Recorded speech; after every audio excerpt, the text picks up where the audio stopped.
Hi hello friends, ಎಲ್ಲರಿಗೂ ನಮಸ್ಕಾರ. ರವಿಚಂದ್ರಿಕಾ ಕಿಚನ್ಗೆ ಸ್ವಾಗತ. ಇವತ್ತಿನ ರೆಸಿಪಿ ಜೋಳದ ರೊಟ್ಟಿ ಮಾಡ್ತಾಯಿದ್ದೀನಿ. ಉತ್ತರ ಕರ್ನಾಟಕ ಸ್ಪೆಷಲ್ ಜೋಳದ ರೊಟ್ಟಿ.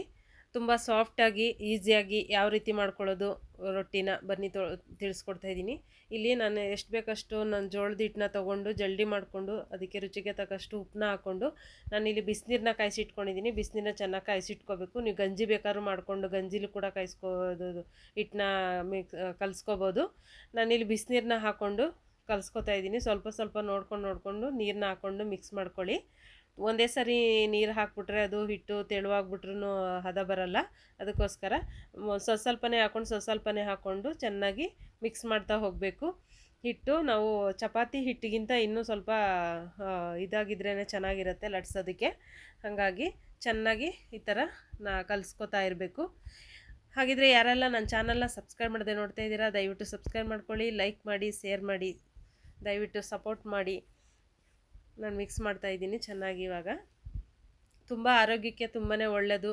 ಚಪಾತಿ ಹಿಟ್ಟಿಗಿಂತ ಜೋಳದ ರೊಟ್ಟಿ, ಜೋಳದ ಹಿಟ್ಟು ಮುದ್ದೆ ಆಗಿರ್ಬೋದು, ಆರೋಗ್ಯಕ್ಕೆ ತುಂಬಾ ಒಳ್ಳೆಯದು.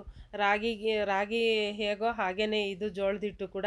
ಅದಕ್ಕೆ ಅವರು ಉತ್ತರ ಕರ್ನಾಟಕದವರು ಯಾವಾಗ್ಲೂ ರೊಟ್ಟಿ ತಿಂದು ಗಟ್ಟಿಯಾಗಿರೋದು. ಯಾವಾಗ್ಲೂ ಅಷ್ಟೇ, ಮಕ್ಳಿಗಾಗಲಿ ದೊಡ್ಡವ್ರಿಗಾಗಲಿ ರೊಟ್ಟಿ ತಿಂದಷ್ಟು ಗಟ್ಟಿ ಬರುತ್ತೆ, ಶಕ್ತಿ ಬರುತ್ತೆ.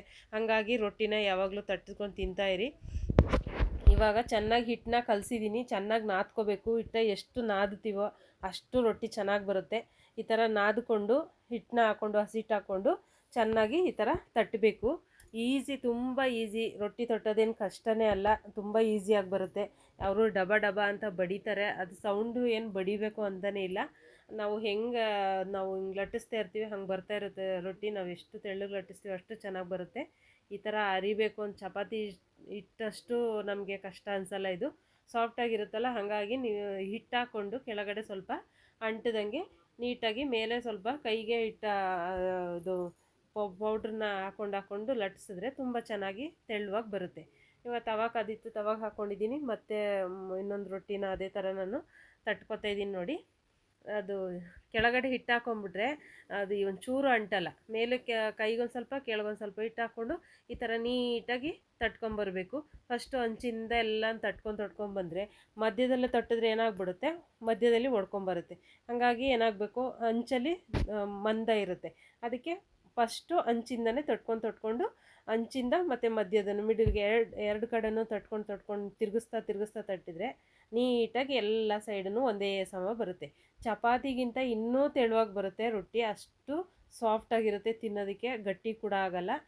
ನೀವು ಅವ್ರೇನು ಮಾಡ್ತಾರೆ, ಇದೇ ಥರ ರೊಟ್ಟಿ ಮಾಡಿಬಿಟ್ಟು ಸಾಫ್ಟ್ ರೊಟ್ಟಿ ಬೇಕು ಅಂದರೆ ಆವಾಗಲೇ ತಿಂತಾರೆ. ಏನಾದರೂ ನಮಗೆ ಒಣಗಿರೋ ರೊಟ್ಟಿ ಬೇಕು ಅಂತಂದರೆ ಈ ಥರ ರೊಟ್ಟಿನ ಬೇಯಿಸ್ಬಿಟ್ಟು ಒಣಗಕ್ಕೆ ಇಟ್ಬಿಡ್ತಾರೆ ಅವರು.